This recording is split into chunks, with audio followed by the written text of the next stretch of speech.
Study Session 13. The Language Question. Introduction. In this study session, we will explain the importance of language in human affairs. We will also discuss the reasons why African scholars worry over the language of African literature. When you have studied this session, you should be able to 1. Explain the importance of language in human affairs. 2. Discuss the reasons why African scholars are worried about the language of African literature. 3. Highlight some of the obstacles in the way of African languages. Importance of language in human affairs. Language is important in human affairs because it is a tool, the means through which we communicate. Language is made up of human speech, body of words, and idioms, or a mode of expression, any manner of expressing thought or feeling. Language is artificial and learned. It can be a system of signs and symbols with rules for forming intelligible communication. And it goes without saying that without communication, human beings could not live in any form of society. We would be here. Not even the family will exist. Worry of African scholars over language of African literature. The main arguments pursued by those who attempt to address the language questions in Africa are 1. Language is the memory bank of a people.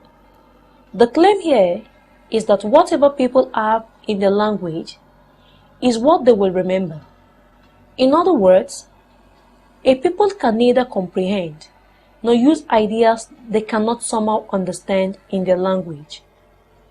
Ngugi is one of those who argue in this way. 2. Language is a carrier of values. The argument here is that a people's culture is carried from one generation to another through the vehicle of language. The values they cherish are embodied in language.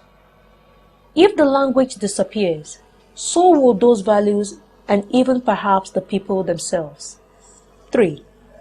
Language is crucial for development.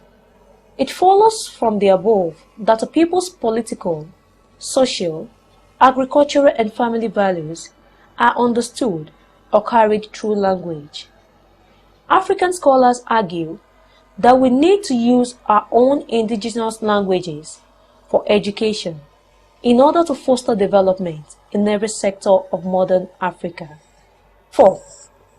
Language development is crucial for conceptual decolonization. Wiredu and some others emphasize the need for conceptual decolonization in the struggle to free Africa from Western imperialism and Eurocentrism.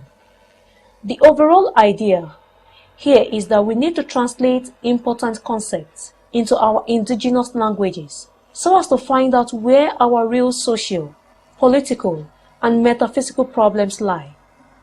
This is because some of the problems that Europe and America experience simply have no meaning in Africa, or have meaning that are quite different from their Western counterparts. Obstacles in the way of African languages.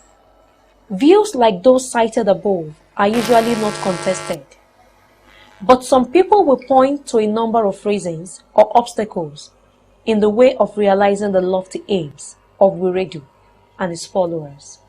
These obstacles include 1. African societies are multilingual. There are too many languages in Africa.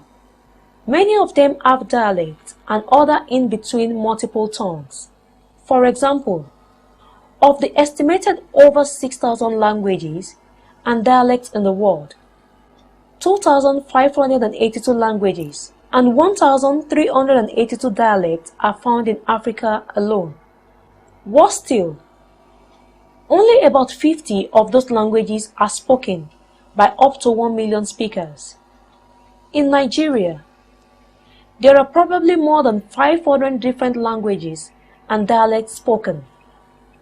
So if we have to translate, which language do we translate into? 2. The cost of translation is prohibitive. It requires a huge sum of money to embark on translation projects. African nations are poor, and there are too many languages out there. 3. African languages are not scientific languages or are poorly developed. This view is not completely true. Some African languages are even more advanced than English language. The Bantu language, for example. But it is a major obstacle. We need to develop our languages to serve for science and technology. Again, this is a hard task requiring heavy funding, practice, and time. 4. We need to reach a wider audience.